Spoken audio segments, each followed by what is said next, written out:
매일 성경 묵상을 돕는 해설 가이드입니다. 안녕하세요. 묵상 코치입니다. 함께 읽고 나눌 말씀은 히브리서 2장 1절에서 9절까지 말씀입니다. 아들은 잠시 동안 성육신하여 천사보다 못한 인간적 존재가 되었습니다. 아들이 천사보다 더 위대한 존재이므로 그리스도의 복음을 등한시하면 더 큰 심판을 받게 될 것입니다. 아들은 또한 종말론적인 세상의 통치자로서 인간의 몸을 입고 세상에 오셨습니다. 아들은 성육신하신 이후에도 여전히 천사들보다 더 위대한 존재입니다. 1절에서 4절 읽겠습니다. 그러므로 우리는 들은 것에 더욱 유념하므로 우리가 흘러 떠내려가지 않도록 함이 마땅하니라. 천사들을 통하여 하신 말씀이 견고하게 되어 모든 범죄함과 순종하지 아니한 자들이 공정한 보응을 받았거든. 우리가 이같이 큰 구원을 등한히 여기면 어찌 그 본능을 피하리요.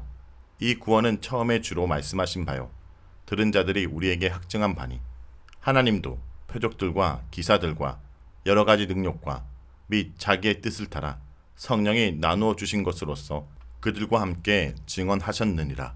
1절은 복음을 굳게 붙잡으라 말합니다. 본문은 서문에서 옛 계시보다 더 위대한 마지막 계시에 대해 소개한 후에 마지막 계시의 중보자였던 아들이 얼마나 위대한 존재였는지 길게 설명했습니다. 이제 다시 아들을 통해서 주어진 그 마지막 계시로 돌아가서 설명합니다. 여기서 들은 것은 그리스도의 복음을 가리키는 것으로 사도들을 통하여 독자들에게 이미 들려진 것입니다. 이제 독자들이 할 일은 자신들이 들은 구원의 복음을 굳게 붙잡고 놓지 않는 것입니다. 본문은 굳게 붙잡으라고 특별히 강조한 이유가 독자들이 그것을 놓쳐버릴 가능성이 있기 때문입니다. 혹 흘러 떠내려갈까 라는 표현은 홍수의 모든 것이 휩쓸려 떠내려가는 것을 연상시키는 것입니다. 당시 성도들은 복음을 받아들인 후에 극심한 핍박을 당하고 있었는데 그러한 상황에서 복음의 진리를 고수하면서 살아간다는 것은 매우 힘든 일이었을 것입니다.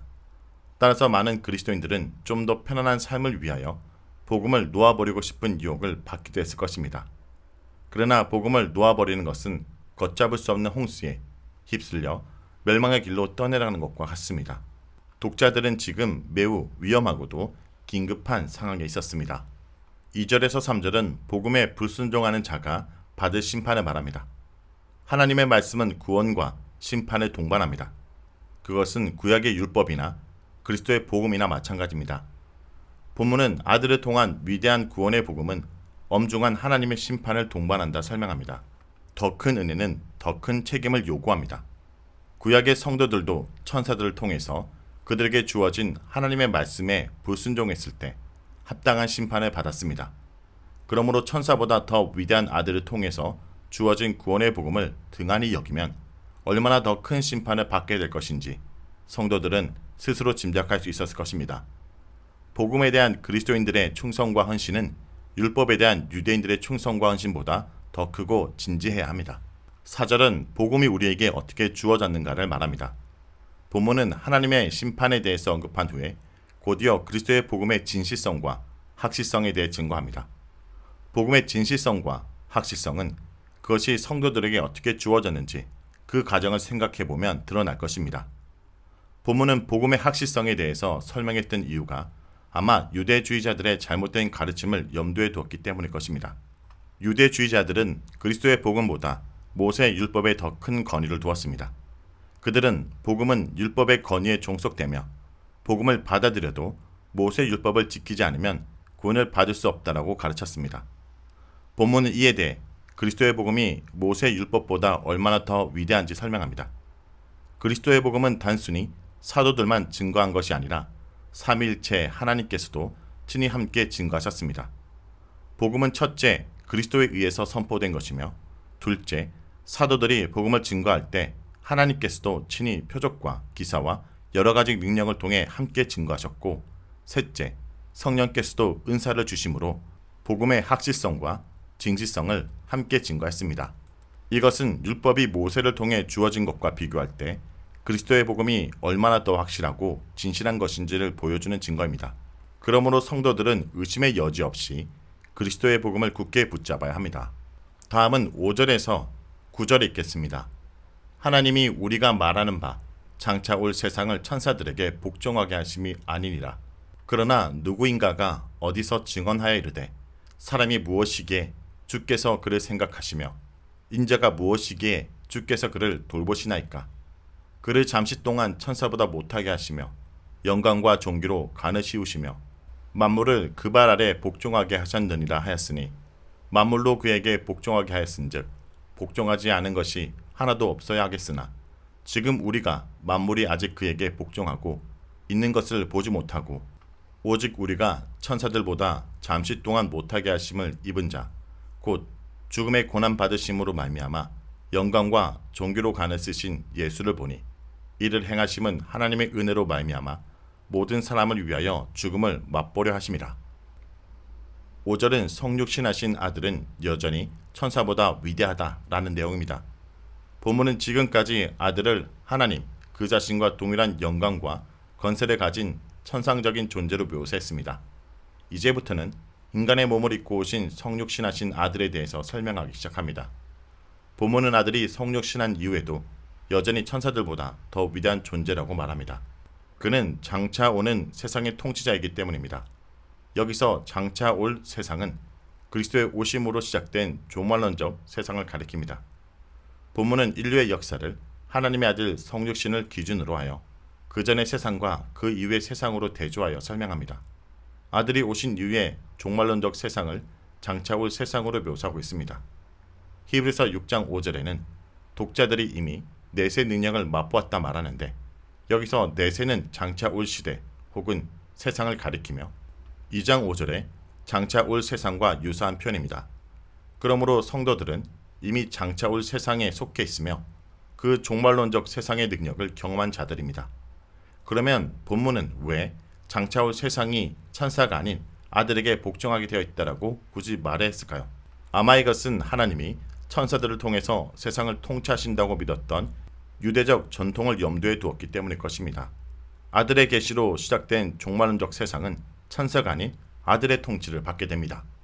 6절에서 8절은 만물 위에 있는 아들의 주권을 말합니다.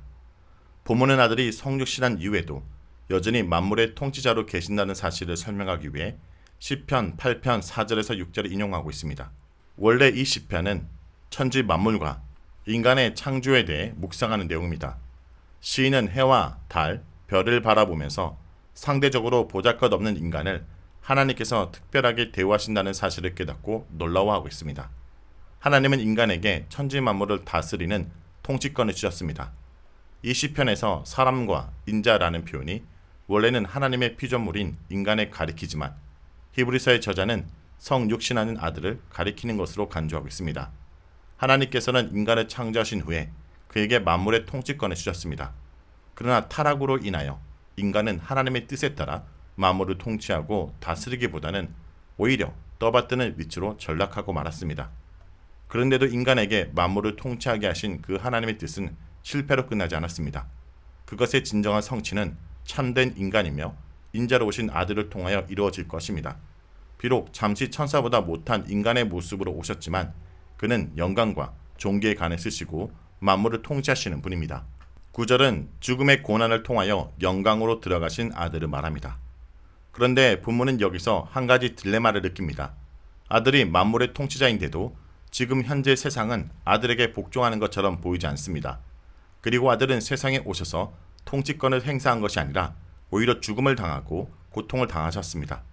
그런데 어떻게 아들이 만물의 통치자라고 할 수 있을까라는 것입니다.